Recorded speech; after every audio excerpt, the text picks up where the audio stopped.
Hey guys, CJ here with Rift Supremacy. Today I'm going to be covering the Assassin leveling spec. Basically your primary tree is Assassin, your secondary tree is Blade Dancer, and your tertiary tree is Nightblade. What we're looking at here is every 3 levels you will be getting an additional point, so that allows you to bounce back and forth between the Assassin and the Blade Dancer tree. The mainstay of our points will be going into Assassin initially, and then we'll fill up Blade Dancer as we progress in levels. What we're looking at here is starting out, we're going to get our first 3 levels in Ruthlessness, which increases your critical hit chance. We're going to put the 1 extra point into Combat Expertise, which increases your hit chance. Level 4 and 5 will go into Ruthlessness, thus increasing your critical hit chance even more. And level 6, we're going to put a point into Puncture. We come back over to the Blade Dancer tree for our point there, put another point into Combat Expertise. Then back to the Assassin tree, we're going to pick up Murderous Intent for levels 7 and 8, which are going to increase your physical damage output all across the boards. Level 9, we're going to put a point into Cloak and Dagger, and then come over here to Blade Dancer for our additional point into Combat Expertise.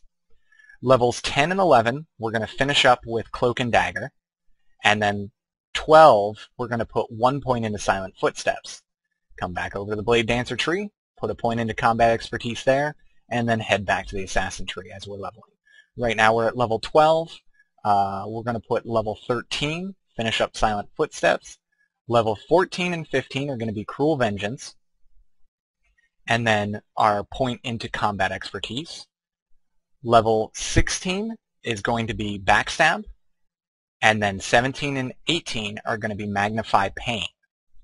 We come back over to the Blade Dancer tree for our additional point. We're going to put that in Reprisal there. Then moving on, for levels 19 and 20, we're going to put 2 points into Cruel Vengeance, and level 21, we're going to come up here for Improved Stealth, which is the best thing in this tree.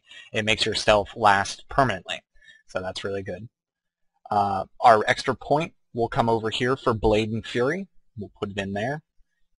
Then levels 22, we're going to put 1 into Foul Play. 23 is going to be Subterfuge, and 24 is going to finish up Subterfuge. We'll come back over to the Blade Dancer tree, put our 1 point in Blade and Fury, and then move on back to the tree here, the Assassin tree. Now in the Assassin tree there's a couple things you could do at this point.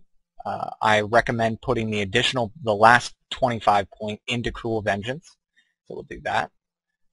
26 and 27 are going to be in Advanced Flanking.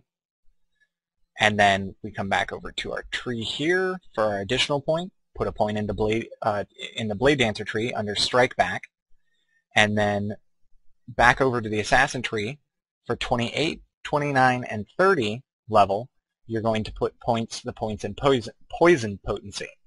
We'll come back to the Blade Dancer tree and finish up Strike Back, and then for level 31, we'll put the point into Slip Away. Now at this point, you've basically maxed out your Assassin tree. If you feel like it, there's other points you could put in here.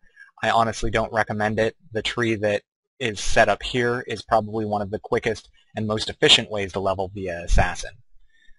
So at this point, you can start putting your additional levels and bonus level points into Blade Dancer. What we're looking at now is we're going to put a point into Sprint for level 32.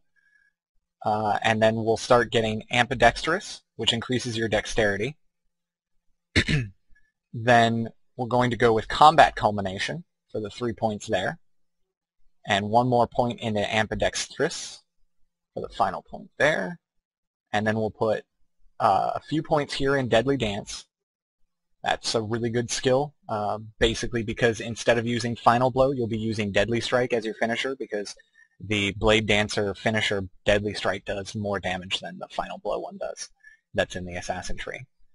Now we're going to pick up Flash of Steel and Counterbalance.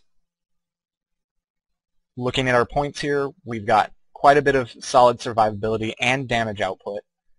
It's a very nice spec thus far, and you should be able to sneak around pretty easily and do a lot of damage to the mobs. We'll put our 25th point in the Blade Dancer tree into Blade Tempo, and then we're going to pick up Blade Hustle and Vivacity after that. Our 31-point talent in the Blade Dancing tree is Dancing Steel. It's a very, very heavy damage skill if you have more than 2 targets. So if you've got 2, 3, 4, or 5 targets, Dancing Steel is your go-to option. It does a lot of damage. We'll come back down for our 32nd point into Disengage.